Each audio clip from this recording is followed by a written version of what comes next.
রাখে, মনে মনে রাখে আমার কোন ক্যাশব্যাক সে কত টাকা রাখলাম, কোন ব্যাংকে কত টাকা রাখলাম।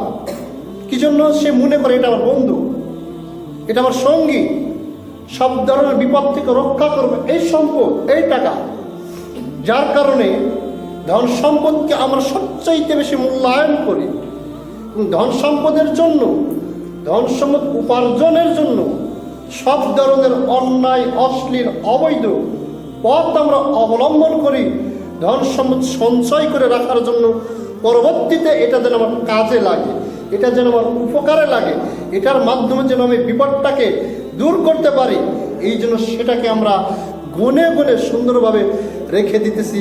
তাহলে আমাদের ধারণায় প্রকৃত বন্ধু, প্রকৃত সঙ্গী যেই বস্তুটা, সেটা হচ্ছে অর্থ সম্পদ, ধন সম্পদ, মাল। এটাকে আমরা প্রকৃত বন্ধুরূপে গ্রহণ করেছি, সঙ্গীরূপে গ্রহণ করেছি। তারপরে আমরা মনে করি পরিবার পরিজন এটা আমার প্রকৃত বন্ধু, আমার স্ত্রী হচ্ছে আমার প্রকৃত বন্ধু, আমার স্ত্রী হচ্ছে আমার প্রকৃত সঙ্গী। কি জন্য? ওই স্ত্রী বাসর রাতে বলেছিল, তোমার মরা পর্যন্ত আমি তোমার হাত ছাড়বো না, মৃত্যুর পরেও যেন আল্লাহ যেন তোমার মরার আগে যেন আমাকে নিয়ে দেয়। কত রকম যে কথা বলেছিল, কত যে সুন্দর সুন্দর কথা বলেছিল। তখন আমরা মনে করতেছি আমার সবচাইতে প্রকৃত বন্ধু যেটা, সেটা হচ্ছে আমার স্ত্রী। কি জন্য? আমার মরার আগে সে মরতে চাচ্ছে, আমাকে একাশে করতে চাচ্ছে না, একাশে রাখতে চাচ্ছে না। তাহলে আমরা পরিবার পরিজনকে প্রকৃত বন্ধু মনে করি। আমার ছেলে যদি বড় কিছু যদি হয়, সে আমার বিপদ আপদের সঙ্গী হবে। এমন কিছু হলো, পুলিশ হলো, আর্মি হলো, বিডিআর হলো, এটার মাধ্যমে আমি সব ধরনের অন্যায়, অশ্লীল যে বিপদ আপদ, যে পাপ কাজ করতেছি, এটা সে সহযোগী হবে। আমাকে কেউ কিছু বলতে পারবে না, ওর সাথে লাগিস, ওর বেটা এই, ওর বেটা সেই। তাহলে আমরা মনে করি এই বেটা হচ্ছে আমার উপকারী, এটা হচ্ছে আমার বন্ধু, এটা হচ্ছে আমার সঙ্গী। সকল ক্ষেত্রে এই পরিবার পরিজনকে নিয়ে আমরা সকলেই চিন্তা ভাবনা করি। আমরা মনে করি ধন সম্পদ আমার প্রকৃত বন্ধু, আমরা মনে করি এরকমভাবে পরিবার পরিজন হচ্ছে আমাদের প্রকৃত বন্ধু এবং সঙ্গী। আমরা মনে করি এই যে ক্ষমতা হচ্ছে আমার প্রকৃত বন্ধু। আজকে যদি আমি এটা হতে পারি, আজকে যদি চেয়ারম্যান হতে পারি, সমস্ত ব্যক্তি এসে আমাকে সম্মান করবে, এটা করবে, সেটা করবে। আমি যদি এমপি হতে পারি, আমি যদি মন্ত্রী হতে পারি, তাহলে সে মনে করে প্রকৃত বিপদ আপদ হতে উদ্ধারকারী যে বস্তু, সেটা হচ্ছে আমার ক্ষমতা। প্রকৃত বন্ধু যেটা হচ্ছে, সেটা হচ্ছে আমার নেতৃত্ব স্থানীয় ক্ষমতা, এটা আমরা মনে করি। অথচ ইসলামে কি বলে? রাসূল মুহাম্মদ সাল্লাল্লাহু আলাইহি ওয়াসাল্লাম প্রকৃত বন্ধুর ব্যাপারে কি বলতেছেন, প্রকৃত সঙ্গীর ব্যাপারে কি বলতেছেন? রাসূল মুহাম্মদ সাল্লাল্লাহু আলাইহি ওয়াসাল্লাম বলছেন, ইজা মাতাল ইনসান, যখন মানুষ ইন্তিকাল করে, যখন মানুষ মারা যায়, হে দিনী ভাই, হে দিনী মুসল্লি, কথার প্রতি মনোযোগ দেন। এখন কি আপনি চিনতে পেরেছেন আপনার আমার প্রকৃত বন্ধু কি? কেউ কি চিনতে পেরেছেন? আপনার আমার প্রকৃত কে? প্রকৃত বন্ধু কি? ধন সম্পদ। আপনার আমার প্রকৃত বন্ধু কি? পরিবার পরিজন। আপনার আমার প্রকৃত বন্ধু কি? এই যে ক্ষমতা, এটা কি আমাদের প্রকৃত বন্ধু? তাহলে প্রকৃত বন্ধু কি? আসুন আমরা রাসূল মুহাম্মদ সাল্লাল্লাহু আলাইহি সাল্লামের হাদিস থেকে শুনি। রাসূল মুহাম্মদ সাল্লাল্লাহু আলাইহি সাল্লাম বলেছেন, মানুষ যখন মারা যায় তার সাথে তিনটা বস্তু যায়। কয়টা বস্তু? তিনটা বস্তু যায়। তিনটা বস্তু তার অনুগামী হয়, দুইটা বস্তু ফিরে আসে। কয়টা বস্তু? দুইটা বস্তু ফিরে আসে। যেটা বলছিলাম, একটা বন্ধুর কাজ হচ্ছে সদা সর্ব অবস্থায় আপনাকে বিপদ আপদ হতে রক্ষা করবে। একটা সঙ্গীর কাজ হচ্ছে সর্ব অবস্থায় যখন আপনি ভয় পাবেন তখন আপনাকে সান্ত্বনা দিবে। আপনি একাকী অবস্থায় যখন থাকবে সে এসে বসে আপনাকে সান্ত্বনা দিবে, আপনার সাথে থাকবে। আপনার সব ধরনের বিপদ আপদের যখন মুখোমুখি হবেন তখন সে সান্ত্বনা দেবে। এরকম যদি বন্ধু হয় তাহলে বুঝবেন সেটা হচ্ছে প্রকৃত বন্ধু। আর যখন আপনাকে বিপদে রেখে যেই বন্ধু পালিয়ে যায়, বুঝতে হবে ওটা সুবিধাবাদী বন্ধু, ওটা হচ্ছে সুবিধা বন্ধু, ওটা প্রকৃত বন্ধু নয়। তাই রাসূল মুহাম্মদ সাল্লাল্লাহু আলাইহি সাল্লাম বলছেন, মানুষ যখন ইন্তিকাল করে, মানুষ যখন মারা যায়, মানুষকে যখন কবরে রাখা হয়, তখন তার অনুগামী হয় তিনটা বস্তু। তার অনুগামী হয় তিনটা বস্তু। এক নম্বর, তার মালহু, তার ধন সম্পদ তার সাথে যায়। দুই নম্বর, তার আহার পরিবার তার সঙ্গে যায়। তিন নম্বর যেটা যায় সেটা হচ্ছে আমালহু, তার আমল, দুনিয়া থেকে আমল করেছিল এই আমল যায়। তাহলে কয়টা বস্তু যায়? তিনটা বস্তু। এক, তার ধন সম্পদ, 2 তার পরিবার পরিজন। তাহলে আমরা মনে করছি ধন সম্পদ আমার প্রকৃত বন্ধু। দেখা যাক কবরে ধন সম্পদ কতটা আমার প্রকৃত বন্ধু। দেখা যাক 2 নম্বর আমরা মনে করতাম পরিবার পরিজন, এটা হচ্ছে আমার প্রকৃত বন্ধু, এর জন্যই তো আমি সব কিছু করেছি। দেখা যাক এই পরিবার পরিজন আমার সঙ্গে থাকতে পারে কিনা, আমার সঙ্গে থাকতে চাই কিনা।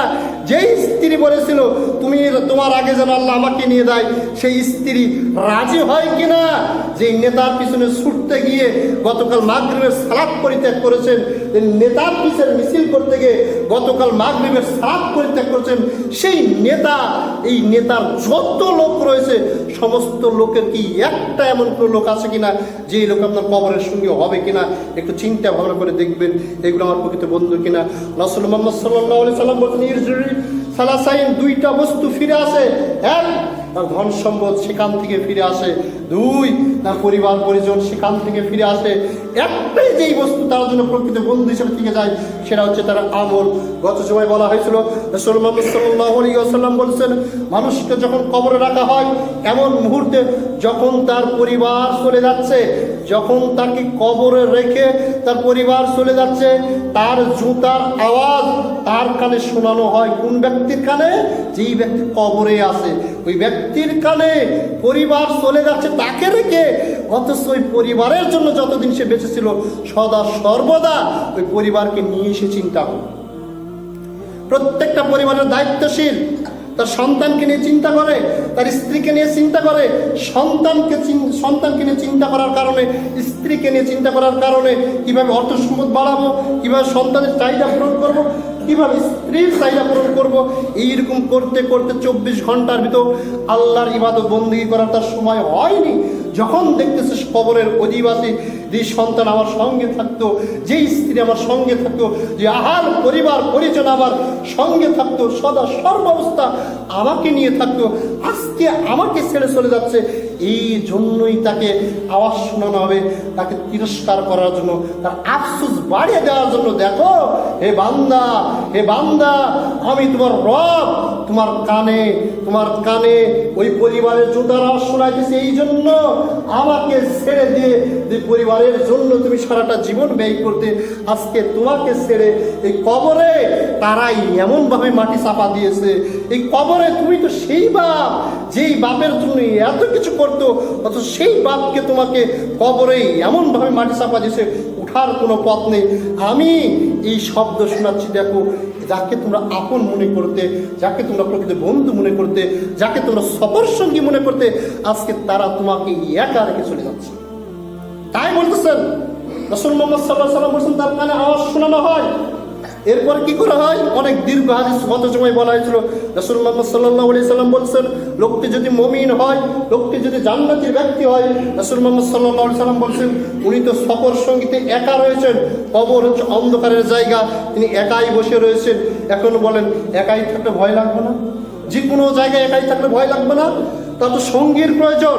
তার সঙ্গী তো তার বাপ হয়নি, তার সঙ্গী তো তার স্ত্রী হয়নি, তার সঙ্গী তো তার সন্তান হয়নি, তাহলে তার সঙ্গী কে হবে?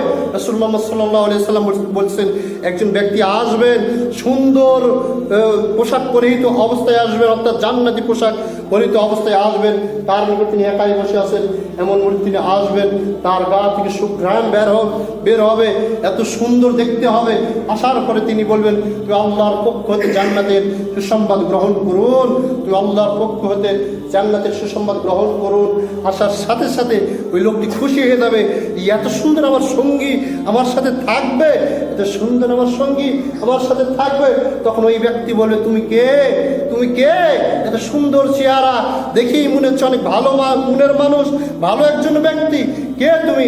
তখন তিনি বলবেন আনা আমালুকা সলিহান, আমি হচ্ছি তোমার দুনিয়াতে রেখে যাওয়া সৎ আমল, আমি তোমার দুনিয়াতে রেখে যাওয়া সৎ আমল।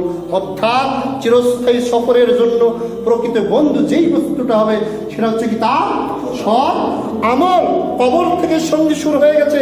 দুনিয়ার জীবন তো ক্ষণস্থায়ী জীবন, 60 বছর বাঁচবেন, 80 বছর বাঁচবেন, 90 বছর বাঁচবেন, 100 বছর বাঁচবেন, সর্বোচ্চ গিয়ে নাই 200 বছরই বাঁচলেন, কিন্তু কিয়ামতের একটা দিন সময় হচ্ছে 50,000 বছর। একটা দিন সে হচ্ছে 50,000 বছর। সেই 50,000 বছরের সফর সঙ্গী হিসাবে আপনি কি আমল করতেছেন, কি কাজ করতেছেন? যাকে আপনি সফর সঙ্গী মনে করছেন, এই ধন সম্পদ যাকে আপনি সফর সঙ্গী হিসেবে মনে করছেন, এই অর্থ সম্পদ, এই অর্থ সম্পদ আমার কাজে লাগবে।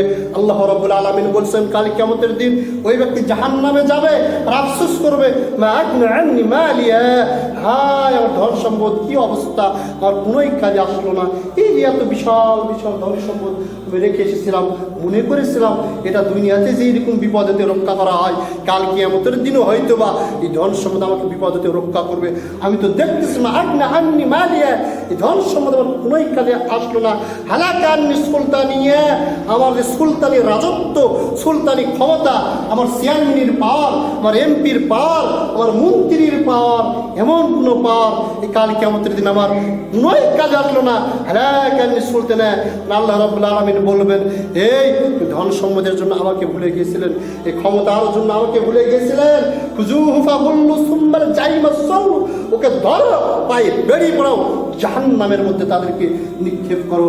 তাহলে বোঝা যাচ্ছে প্রকৃত বন্ধু, প্রকৃত বিপদ আপদ থেকে উদ্ধারকারী ধন সম্পদ নয়, পরিবার পরিজন নয়, প্রকৃত বন্ধু কবর থেকে শুরু হয়। প্রকৃত বন্ধু এটা এমন একটা সফর সঙ্গী, এমন একটা বন্ধু কবর থেকে আপনার সাথে থাকবে, তার শেষ ঠিকানা জান্নাতে না পৌঁছানো পর্যন্ত সে আপনার সফর সঙ্গী হয়েই থাকবে। ঠিক অনুরূপভাবে আপনার আমল যদি খারাপ হয়, আপনার আমল যদি খারাপ হয়, পরের অংশে রাসূলুল্লাহ মুহাম্মদ সাল্লাল্লাহু আলাইহি সাল্লাম বলছেন, লোকটি যদি কাফের হয়, লোকটি যদি মুনাফিক হয়, লোকটি যদি জাহান্নামী ব্যক্তি হয়, আল্লাহ রাসূল মুহাম্মদ সাল্লাল্লাহু আলাইহি সাল্লাম বলছেন কবর সংকীর্ণ হয়ে যাবে, এক পাথরের হাড় আরেক পাথর হয়ে যাবে, ওরই থাকার জায়গা নাই, ওরই ভিতরে আরেকজন ব্যক্তি আসতেছেন, মুন্দ চেহারা অবস্থায় আসতেছেন, গা থেকে দুর্গন্ধ বের হচ্ছে। রাসূল মুহাম্মদ সাল্লাল্লাহু আলাইহি সাল্লাম হাদিসে বলছেন, আনা আমাল খবিস, আমি হচ্ছি তোমার নোংরা আমল, আমি হচ্ছি তোমার পাপাচার আমল, আমাকে তোমার সাথেই থাকতে হবে। আর এই আমল ফায়সালা হওয়ার আগ পর্যন্ত ওর সাথেই থাকবে এবং শেষ পর্যন্ত তাকে জাহান্নামের মধ্যে নিক্ষেপ করা। যে হাদিসের যে বাক্যটি উল্লেখ করা হয়েছে তিনি বলছেন, আনা আনা আমাল খবিস, আমি তোমার হচ্ছে খবিস আমল। খবিস একটা দোয়া আমরা পাঠ করি যখন আমরা পেশাব পায়খানায় যাই, তখন একটা দোয়া পাঠ করি, সেটা কি? আল্লাহুম্মা ইন্নী আউযু বিকা মিনাল খুবসি ওয়াল খাবাইস।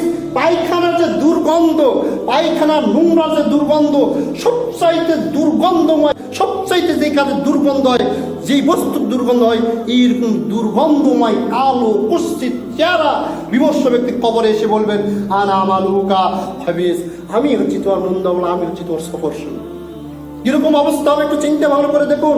আপনার আমার সফর সঙ্গে যদি এইরকম দুর্গন্ধময় ব্যক্তি হয়, জাহান্নামের পোশাক পরানো থাকবে, জাহান্নামের বিছানা বিছানো থাকবে, এমন অবস্থা সেখানে আপনি রয়েছেন, আর এত সংকীর্ণ কবর, রাসূলুল্লাহ সাল্লাল্লাহু আলাইহি ওয়াসাল্লাম বলছেন পাপিষ্ঠ ব্যক্তির কবর এত সংকীর্ণ করে যাবে, এক পাথরের হাড় আর পাথরের ভিতর ঢুকে চলে যাবে। এত সংকীর্ণময় কবরের ভিতর আপনারই থাকার জায়গা নাই, আর সেখানে দুর্গন্ধময় কুৎসিত বিভৎসময় চেহারার একজন ব্যক্তি এসে বললেন, আমি হচ্ছি তোমার সফর সঙ্গী। আর আপনার সফর কীরকম হতে পারে, দীর্ঘস্থায়ী সফর কীরকম হতে পারে। সুতরাং আমাদের প্রকৃত যে বন্ধু, প্রকৃত যে সঙ্গী, সেটা হচ্ছে আমাদের সৎ আমল, হয়তোবা সৎ আমল, নয়তোবা